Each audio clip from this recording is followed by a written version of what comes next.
여러분 반갑습니다. 반도체 아빠 천마세입니다. 이제 또 저녁 시간이 다가왔네요. 한번 또 삼성전자 그리고 관련된 이야기들 한번 전달드리도록 하겠습니다.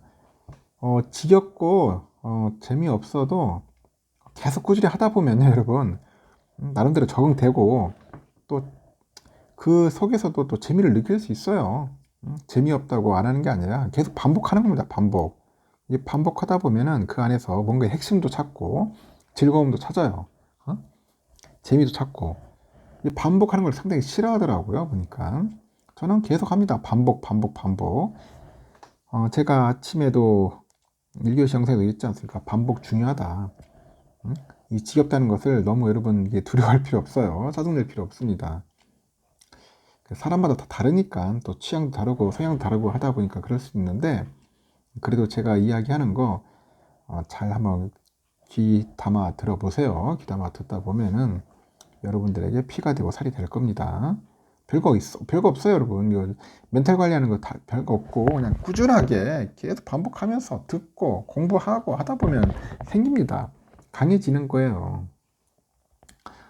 제 말 기분 나쁘게 생각하지 마시고요. 어떤 분 보면 댓글 보면 꼭 그렇게 삐딱하게 하시는 분들이 있어서 그런 겁니다. 좀 안타깝더라고 그런 분 보면은.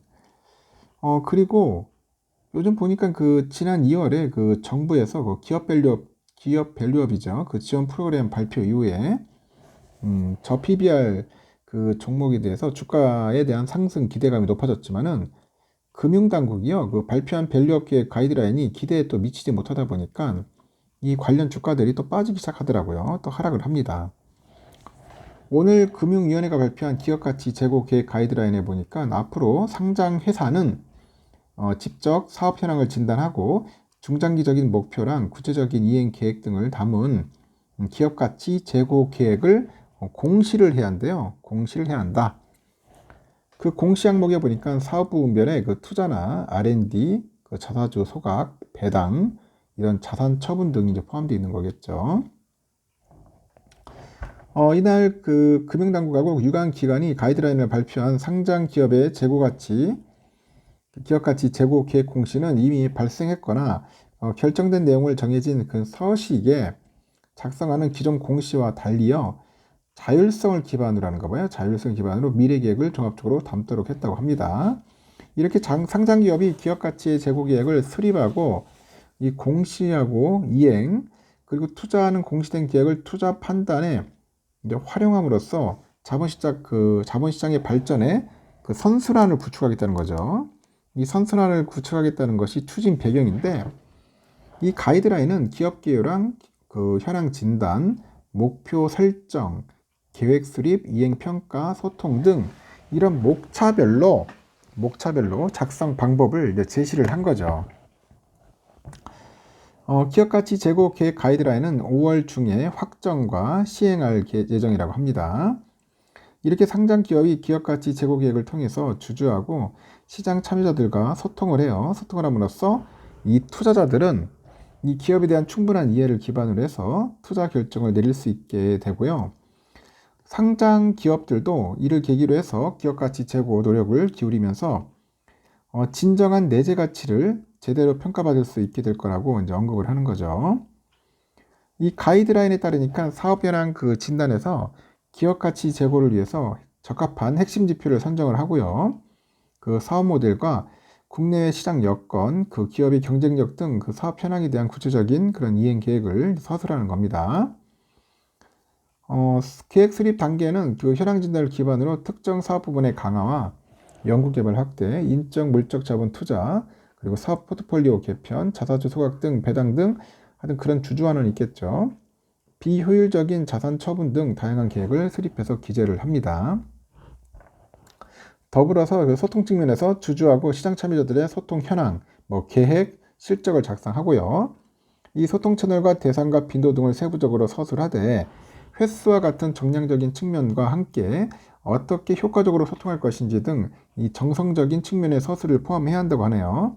그래서 오늘 공개된 기업가치 제고 계획 가이드라인하고 그 해설서 제정하는 최종 의견 수렴을 거쳐서 이달 중에 확정과 발표가 되는 거예요. 상장 기업의 기업가치 제고 계획은 공시규정 시행규칙 개정을 거쳐서 한국거래소의 자율공시 항목으로 신설이 된다고 합니다. 근데 그동안 그 정부가 밸류업 지원 프로그램을 중점적으로 추진하고 있다는 기대감이 코스피 지수 상승을 이끌어왔는데, 특히 금융주랑 자동차 관련주 등 저PBR 종목들이 주요 수혜주로 꼽혔죠. 하지만 밸류업 프로그램의 그 베일이 벗겨지자마자 대표 수혜주들의 주가가 급락을 하는 겁니다. 기업가치 제고 계획 공시가 기업의 자율성에 과도하게 기대하고 있어요. 이게 문제인 겁니다. 우리나라는 기업들 자율에 맡기면 안 돼요. 작살 납니다. 주가. 하도 장난질을 많이 해가지고 좀 강요할 필요가 있어요. 지금 기업들의 참여를 유도할 수 있는 핵심 요소인 세제 혜택 등이 여전히 확정되지 않으면서 이 밸류업 프로그램에 대한 기대감이 실망감으로 이제 바뀐 것 같고, 그러다 보니 오늘 KB금융 주가 보니까 4.37% 빠지더라고요. 그리고 72,300원이죠. 지난 30일에는 그 KB금융의 PBR이 0.50배로 기업 가치보다 시장 평가가 낮은 가장 대표적인 기업으로 꼽혀왔습니다. KB금융보다도 PBR 낮은 우리금융지주 2.9% 빠지고, 신한지주도 빠지고요. 1.8%, 금융주 외에도 현대차, 삼성물산, 삼성생명 3%, 삼성화재 2.9% 이렇게 빠졌습니다. 하여튼 그동안에 그 밸류업 수혜주로 주목받던 시가총액 상위 종목들 주가가 일제히 떨어진 거죠. 하여튼 오늘 보니까 좀 아쉬웠던 부분들이 많았는지, 하여튼 밸류업 관련된 그런 기업들 주가가 그냥 우수수 떨어졌다, 그렇게 보시면 될 것 같습니다. 우리 삼성전자 주가도 좀 아쉽지는 하더라고요. 아침에 좀 시원하게 잘 올라가는 것 같은 그런 느낌이 들었는데 78,600원까지 가더라고요. 역시나 꺾입니다. 786 가고 꺾이면서 결국은 비리비리 하다가 결국 78,000원으로 마무리됐습니다. 500원 올랐어요. 요즘 시원하게 아마 2,000원, 3,000원씩 오르지는 못해요. 기껏해야 500원 단위로 자꾸 오르고 막 그러네 보니까. 근데 옛날에는 항상 100원 전자 그랬는데 지금은 100원 전자커녕 지금 8만 전자를 돌파를 못하고 있습니다. 8만 전자를 깨고 올라가야 하는데 그렇지 못하고 있고, 외국인들이 좀 들어오기는 50만 주 정도 들어왔어요. 기관 애들이 10만 주 정도 들어왔고, 개미들이 84만 주 신나게 이제 매도를 한 거죠. 신나게 매도를 했습니다. 그리고 JP 애들이 한 206만 주, 다이와 108, CL이 93만, 맥콜이 30만, 모건이 8만 정도 이렇게 매수를 했고요. UBS가 202만, 맥콜이 129만, JP 92만 매도를 했네요. 우선주도 마찬가지예요. 이건 더 형편없네 보니까. 좀 오를 듯 말 듯 하더니 결국은 나중에 종가에서 또 장난질하는 것 같아요. 보니까 65,000원으로 딱 커트를 해버렸습니다.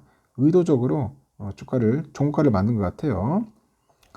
어제는 좀 들어오더니 오늘은 외인들이 좀 팔았어요. 어제가 아니고 엊그저께. 좀 아쉽기는 합니다. 그래서 14만 주 정도 외인들이 매도를 했고요. 개미들이 좀 샀습니다. 외인들이 좀 많이 팔았어요. 오늘은 그 메릴린치, JP 애들이 좀 샀고요. 또 메릴린치를 좀 많이 팝니다. 14만 주, JP 95,000, 그리고 모건 애들이 6,000주 정도, 6,400주 정도 매도를 했습니다. 이렇게 해서 오늘은 우선주가 좀 힘없는 모습을 보였다 보시면 될 것 같습니다. 이러다가 나중에 한번 슈팅 나올 것 같은데 한번 조금만 기다려 봅시다. 여기까지 하고 나중에 마지막 방송 때 뵙도록 하겠습니다.